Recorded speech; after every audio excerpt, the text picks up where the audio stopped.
राधे राधे आप सभी को। अगर आपको हमारी वीडियो पसंद आए, हमारी वीडियो को लाइक, शेयर, कमेंट और चैनल को सब्सक्राइब करें। बेल आइकन को प्रेस करना ना भूलें। अगर आपको माँ लक्ष्मी की कथा थोड़ी सी भी पसंद आती है तो कमेंट में जय माँ लक्ष्मी ज़रूर लिखें। जय माँ लक्ष्मी। इस संसार के प्रारंभ से ही देवी देवताओं ने अपने चमत्कारों से अपने भक्तों और श्रद्धालुओं का उद्धार किया है। ऐसी महिमाओं का वर्णन अक्सर हमने सुना है। माँ लक्ष्मी जी की महिमा भी सर्व मनोकामना पूरी करने वाली है, अर्थात सर्व सुख देने वाली है। उनकी महिमा का वर्णन ध्यानपूर्वक सुने। यह कथा एक बहुत विशाल नगर की है और इस नगर में तरह तरह के लाखों लोग रहते थे। सभी धर्मों के लोग वहाँ रहते थे। सभी के अपने अपने धंधे, कारोबार, व्यवसाय थे। किसी को किसी की प्रवाह कब थी, क्योंकि किसी के पास इतना समय ही नहीं था। धार्मिक कार्यों, भजन कीर्तन, भक्ति भाव, दया, धर्म, परोपकार जैसे नेक संस्कारों की कमी ही थी। भ्रष्टाचार, लूटमार, चोर डकैती का बोलबाला था। देश के कोने कोने से लोग रोजगार की तलाश में इस नगर में आते थे। कहते हैं कि धर्म का अंश कभी समाप्त नहीं होता। ऐसे बुरे लोगों में कुछ अच्छे लोग भी रहते थे।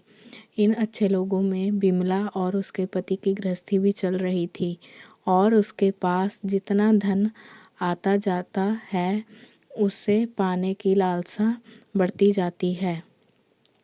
शुरू में वह चाहे सोचता है कि उसकी 2 समय की रोटी चल जाए। इनके लिए मंदिरों में जाते हैं, तीर्थ करते हैं, अर्थात सब कुछ करते हैं। जब यह समस्या हल हो जाती है तब शुरू होती है दूसरी, जैसे आया बढ़े, अधिक धन हो, अच्छा मकान, पहनने के लिए अच्छे कपड़े, गाड़ी वगैरह आदि। दूसरे शब्दों में उनकी लालसा बढ़ती जाती है। किसी ने ठीक कहा है कि भूख की तो एक सीमा होती है जो रोटी खाने से पूरी की जा सकती है, परंतु लालसा की कोई सीमा नहीं। लालसा में बंधा इंसान ये भूल जाता है कि यह द्वार उसे मृत्यु की ओर ले जा रहा है। मानव जीवन इतना बड़ा है जिस पर हम भविष्य का इतना बड़ा बोझ लाद देते हैं। हम अपनी लालसा, काम, क्रोध, अहंकार में अंधे होकर प्रभु को भी भूल जाते हैं, जिसने हमें सबको जन्म दिया है, ये सब संसार चलाया है। ये सब कुछ कलयुग की निशानी है। पाप की परछाई लंबी और गहरी होनी शुरू हो जाती है। धर्म व्यापार बन जाता है। अधर्मी खूब फूलते फलते हैं। ऐसा ही कुछ बिमला की गृहस्थी में हुआ। पहले तो उनका एक छोटा सा घर था, एक ही कमरे का। उसी में रसोई, उसी में सोना, खाना पीना इत्यादि होता था। बिमला का पति घनश्याम यहाँ किसी आड़ती के पास नौकर था। दोनों बहुत ईमानदार थे। बिमला तो बहुत ही धार्मिक प्रकृति वाली थी, संतोषी थी। उसका पति भी विवेक और सुशील था। उनकी गृहस्थी अपने इलाके में एक मिसाल थी। वह दोनों कभी किसी से उलझते भी नहीं थे, कभी किसी को किसी प्रकार के अपशब्द नहीं कहते थे। दयालुता और सदाचारता उनके रोम रोम में बसी थी। बिमला नित्य मंदिर जाती थी। इस तरह उसकी गृहस्थी खुशी खुशी चल रही थी। परंतु हम जानते हैं कि कर्म की गति न्यारी है। ईश्वर की लीला को कौन जान पाया है। समय और मनुष्य का भाग्य उसको पल में राजा से रंक और रंक से राजा बना देता है। ऐसी कई सत्य कथाएं हमने अनेक सुनी हैं। ऐसे कुछ बिमला के पति घनश्याम से हुआ। वह शीघ्र से शीघ्र अमीर होना चाहता था और इसी लक्ष्य को लेकर वह गलत रास्ते में चला गया। उसकी दोस्ती कुछ बुरी संगत के लोगों से हो गई। वह जुआ खेलने लगा। देखते देखते वह शराब भी पीने लगा। इन सब चीज़ों के लिए धन चाहिए, परंतु धन कहाँ से आता। करते करते उसने बिमला के जेवर और घर, लगभग सारा सामान बेच दिया और करोड़पति के ख्वाब देखने वाला घनश्याम कंगाल हो गया। उसके करोड़पति बनने के सपने को तो अस्त व्यस्त हुए, साथ ही साथ घर गृहस्थी भी बिखर गई। दरिद्रता से ग्रस्त होकर वह बिमला से मारपीट भी करने लगा। अब तक बिमला के परिवार पर संकट और परेशानियों के बादल पूरी तरह छा चुके थे। वह अपने पति का व्यवहार देखकर और अपने घर के हालात देखकर बहुत दुखी थी। अंदर ही अंदर टूट गई थी। हर समय उदास रहने लगी। वह अपना दुख किसको जाकर बताती। लेकिन पिछले समय में वह जब भी कभी परेशान होती, माँ लक्ष्मी की आराधना करती। उनके घर में एक छोटा सा मंदिर था जहाँ माँ लक्ष्मी की मूर्ति रखी थी।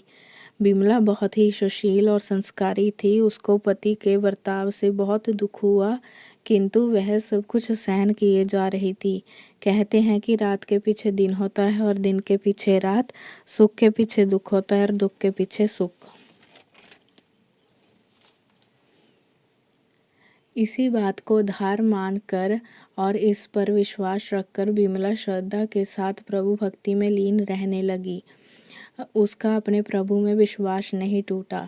एक दिन बिमला थक टूट कर माँ लक्ष्मी की मूर्ति के सामने बैठकर रो रही थी।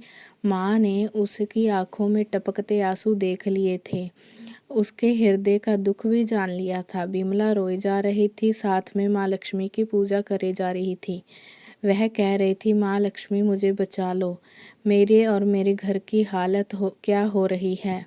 क्या तुझे मुझ पर दया नहीं आती। मेरा पति बिगड़ चुका है घर में। लक्ष्मी जी आप बैठे हैं, परंतु आपका दूसरा स्वरूप जो संसार में माया का है वह इस घर में नहीं है। उसके बिना जीवन की गति नहीं चलती। माँ मुझे बचा लो, कृपा मुझे बचा लो। तुमने मुझे ना बचाया तो मैं आपके चरणों में ही जान दे दूंगी।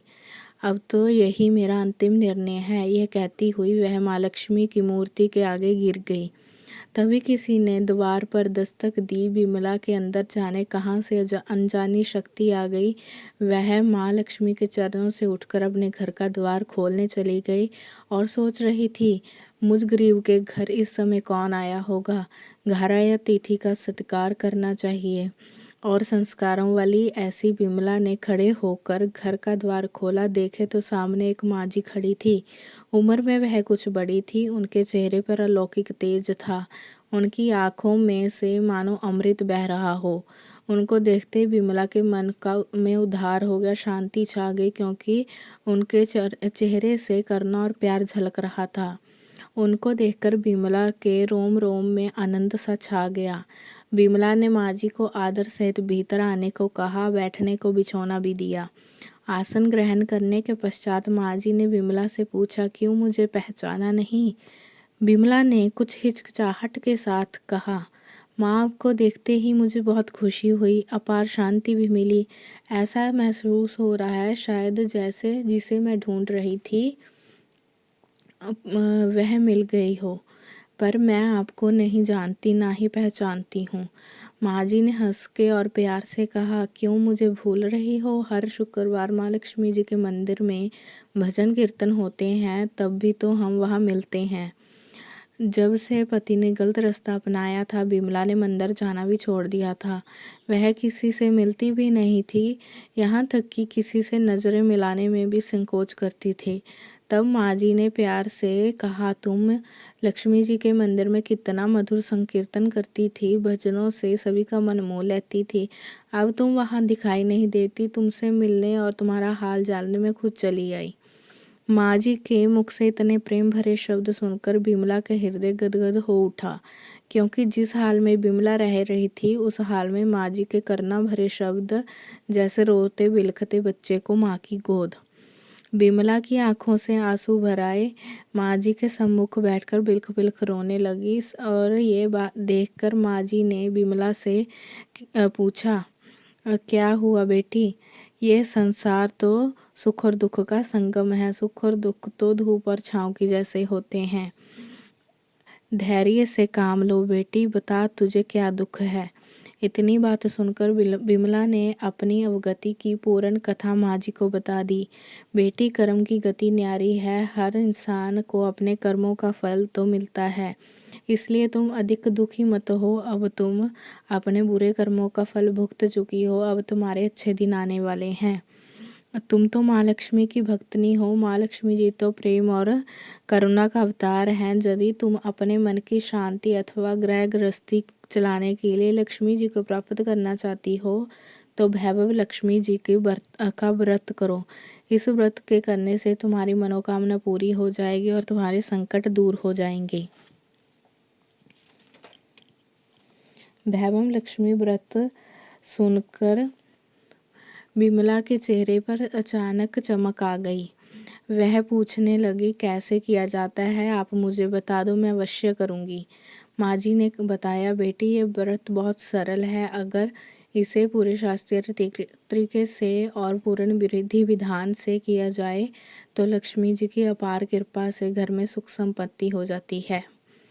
ये बेटी, यह व्रत वैसे तो सीधा साधा है, किंतु कई लोग इसे गलत तरीके से करते हैं, उसका पूर्ण फल नहीं पाते। कुछ लोगों का मानना है कि सोने की हल्दी कुमकुम से पूजा करो बस हो गया, पर ऐसा कुछ नहीं। किसी भी व्रत का पूर्ण फल पाने के लिए उसे विधि विधान और शास्त्रीय ढंग से ही करना चाहिए। व्रत को पूरा होने के बाद उद्यापन भी शास्त्रीय विधि मुताबिक करना चाहिए। इस व्रत को शुक्रवार के दिन करना चाहिए। सुबह सबसे पहले स्नान करके स्वच्छ कपड़े पहनकर सारा दिन जय माँ लक्ष्मी का जाप करना चाहिए। किसी की बुराई, निंदा, चुगली आदि से परहेज करना चाहिए। शाम को पूर्व दिशा में मुंह कर आसन पर बैठ जाओ। सामने पाटा रखकर उसके ऊपर साफ सुथरा वस्त्र बिछाकर चावल का छोटा सा ढेर करें। उस ढेर के ऊपर पानी से भरा तांबे का, चांदी का कलश रखें। उस पर एक कटोरी रखो। उस कटोरी में सोना, चांदी या कोई भी गहना रखें। अगर घर में सोने या चांदी का गहना ना हो तो कोई रोकड़ा या रुपया भी रख सकते हैं। तब घी का दीपक जलाकर धूप बत्ती सुलगाकर सिक्के की, हल्दी, कुमकुम और गुलाब के फूलों से पूजना करें। एक पात्र में मिष्ठान और गुड़ रखें। माँ लक्ष्मी जी के स्वरूप और माँ लक्ष्मी जी के यंत्र बहुत ही प्रिय है। विधि विधान से पूजा करने के बाद सच्चे दिल से उन्हें नमस्कार करें।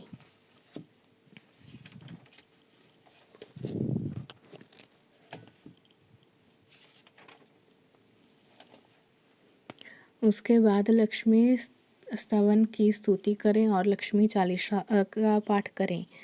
तत्पश्चात घी, आटे और चीनी को भूनकर बनाया गया प्रसाद, जिसमें केले के टुकड़े भी हों, महालक्ष्मी जी की आरती करें। प्रसाद को श्रद्धापूर्वक लोगों में बांटें। बांटते समय जय माँ लक्ष्मी बोलते रहना चाहिए। इस व्रत को इस विधि के अनुसार निरंतर 11, 21, 51 शुक्रवार करना चाहिए। अगर आप में शक्ति हो तो सारा दिन उपवास करना चाहिए। सूर्य अस्त होने के पश्चात माँ की उपासना करके आप प्रसाद बांट लें तो आप भोजन भी ग्रहण कर सकते हैं। माँ के आगे पड़े चावल पक्षियों में डाल दें तथा कलश का पानी तुलसी की क्यारी में डाल देना चाहिए। इस तरह शास्त्रीय विधि से ये व्रत का फल अवश्य मिलता है। इसके प्रभाव से सब प्रकार की विपत्ति दूर हो जाती है। आदमी मालामाल हो जाता है। संतान ना हो तो संतान प्राप्त होती है। भाग्यशाली स्त्री का सौभाग्य अखंड रहता है। कुमारी लड़की को मनभावना पति मिलता है। इस व्रत के पूरा होने पर जितने शुक्रवार की मन्नत मांगी थी, पूरा होने पर उद्यापन भी शास्त्रीय विधि से ही करना चाहिए।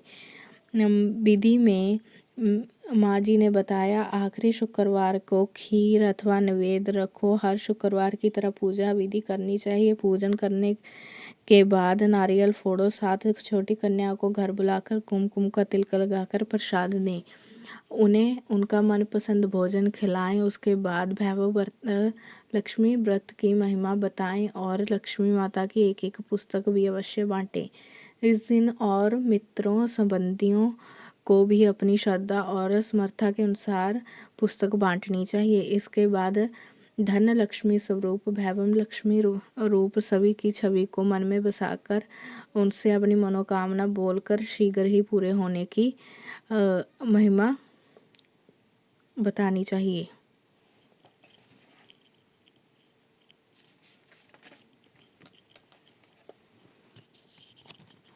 माँ जी के पास सर्व मनोकामना पूरे करने वाले भैव लक्ष्मी व्रत की शास्त्रीय विधि सुनकर विमला भावुक हो उठी। उसको महसूस हुआ जैसे उसे सुख का मार्ग मिल गया हो। उसने आंख बंद करी और ध्यानपूर्वक सोचा कि मैं 11 शुक्रवार इसका व्रत करूंगी। ऐसा संकल्प लिया और जैसे उसने आंख खोली तो आंखों सामने माँ जी नहीं थी। वह वहाँ से ओझल हो गई। वह समझ गई माँ जी और कोई नहीं थी, साक्षात माँ लक्ष्मी जी का रूप थी। विमला माँ लक्ष्मी की परम भक्तनी थी, इसलिए माँ लक्ष्मी ने अपनी सच्ची भक्तनी को रास्ता दिखाने के लिए माँ जी का रूप धारण किया था। भाग्यशाली अगले दिन ही शुक्रवार था। विमला नहा धोकर कपड़े पहनकर जय माँ लक्ष्मी का जाप करती रही। सारा दिन उसने कोई बुराई निंदा कुछ ना की, मन को प्रसन्न रखा। शाम होने पर विमला ने हाथ मुंह धोकर पूर्व दिशा की तरफ मुंह कर कर बैठ गई। अच्छे समय में उसके घर में काफ़ी कुछ था, सोने के जेवर आदि थे, लेकिन पति की गलतियों के कारण सब कुछ बिक चुका था। अब तक तो उसके हाथ में एक अंगूठी ही बची थी। विमला ने उस अंगूठी को निकाला, अच्छे से धोया और एक कटोरी में रखा। सामने पाटे पर साफ सुथरा वस्त्र बिछाया और उस वस्त्र पर चावल रखे, उस पर एक अंगूठी कटोरी में रखी। उसके बाद माँ जी द्वारा बताई पूर्ण शास्त्रीय विधि अनुसार बंधन, सत्वन और पूजन किया। यह सब करने के बाद उसने थोड़ी शक्कर ली और प्रसाद में रख कर भैव लक्ष्मी व्रत किया। उसके बाद उसने माँ लक्ष्मी की आरती की, माँ लक्ष्मी को प्रसाद का भोग लगाया। उसने स्वयं भी भोग लिया। चावल उसने पक्षियों को डाली, पानी तुलसी की क्यारी में डाला, मुंदरी अपने हाथ में पहन ली। जब शाम को पति घर आया तब उसने माँ लक्ष्मी का प्रसाद दिया। व्यवहार में तब्दीली आ गई। उस दिन विमला से मारपीट भी नहीं की। धीरे धीरे उसने अपनी सारी बुराइयां छोड़ दी। जब उसका व्रत पूरा हुआ तो उसने अध्यापन भी शास्त्रीय विधि के अनुसार ही किया। उसने 7 कन्या को घर बुलाकर उन्हें प्रसाद खिलाया और उनका मनपसंद भोजन भी करवाया। इस प्रकार विमला ने विधि विधान से लक्ष्मी व्रत का उद्यापन किया। उसकी मनोकामना पूरी हुई। उसका पति अब तक तो पूरी तरह सुधर चुका था। उसने शराब, जुआ इत्यादि छोड़ दिए थे। वह विमला को पूर्ण स्नेह देने लगा। फिर वह मेहनत भी करने लगा। धीरे धीरे उनके अच्छे दिन फिर आ गए। घर का जो भी सामान बुरे समय में बिक गया था वो सब कुछ बन गया। फिर से उनके घर में सुख और शांति और धन की बाढ़ सी लग गई। भैव लक्ष्मी व्रत का प्रभाव देखकर उसके मित्र, संबंधी और मोहल्ले के दूसरे लोगों ने भी अपनी मनोकामना की पूर्ति के लिए यह व्रत किया। हे माँ लक्ष्मी, आप जैसे विमला पर प्रसन्न हुई हो, उसी तरह आप अपने सभी भक्तों पर और व्रत करने वालों पर प्रसन्न होना, उनको मानिच्छत फल देना, सबको सुख शांति देना। जय माँ लक्ष्मी।